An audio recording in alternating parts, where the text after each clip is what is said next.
let me ask you this, because now obviously you're the Keto Guido. Have you eaten bread since 9/11?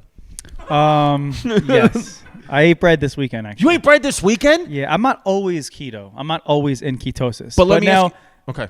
Can you explain this 9/11 thing? Because everybody sends me the 9/11. Like, all right, so they're like, Chris is talking about you on the podcast, in stand-up, like during an act. And I'm like, all right, cool. So now I see the clip, and it's like Chris D 9/11 story. And I'm like, how am I tied into this? You're my 9/11. So I have to like go through the whole thing. Like, when do I come in?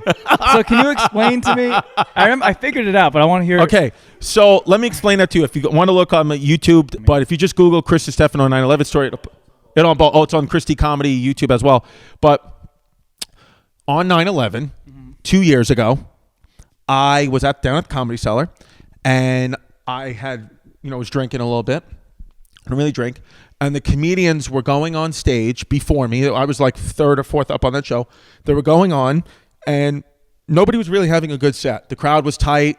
Comedians were kind of bombing because nobody was calling out the elephant in the room that we were doing comedy on 9/11 in the West Village, 2 train stops away from, So it was like, nobody was addressing anything like, ooh, don't talk about that.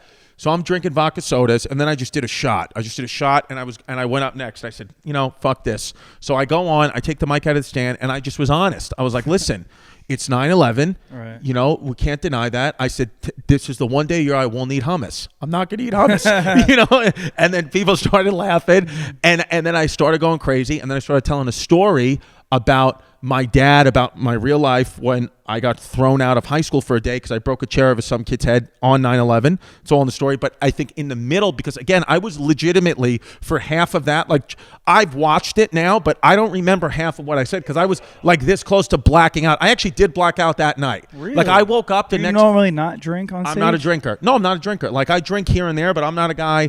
But that night I just went crazy and I blacked out. I woke up like in my bed, like what happened last night. Holy shit. And then I didn't know that I just made a viral stand-up clip that night. I had no idea. That's the only thing I've ever done in my career that's went viral. Get the fuck out of here. Yeah. As far as YouTube stand-up goes. Knowing your other sets, was that like one of your best sets or just went viral? I think what happened is I had done a version of that story on my stand-up special, Comedy Central stand-up special, Size 38 Waist, but because it was had to be so polished and in a box because it's TV, right. I kind of would always do it. I would always do that bit like a bit in a box, but I was so unhinged and free drinking that I think it was like one of my better sets because I told parts of it that I didn't tell. I just was free with it. I didn't care I was doing it for me. So ever since actually that clip went out, my whole stand-up and my whole podcast and my whole career, I realized like something flipped. Get drunk.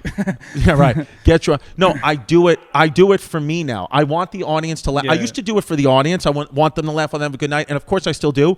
But now I'm like, let me tell the jokes that are for me. And let me just, because then I think they'll respond better if I'm just being me and having fun. If I'm doing it for me and let them come to me as opposed to me doing it for them and let me come to them. I don't do that anymore. So that changed. But the Keto Guido thing. Yeah, where do I come in? I was going to say, I think somewhere in the clip, I was like, I just started the keto diet. I just started. I think I just said I'm drinking vodka soda, the Keto Guido, or something like. Vinny told me I can drink it or something. Yeah, something like that. Vinny Guadagnino, the Keto Guido. And I think I just like danced around, and I don't know why I even said that. Right. I'm like, it made no sense. I've never put it in a version of that 9/11 story since. It was only for that night. Wow. That I did. That's awesome that I made the clip, like the set that went viral. Dude, the set that went viral, I made it.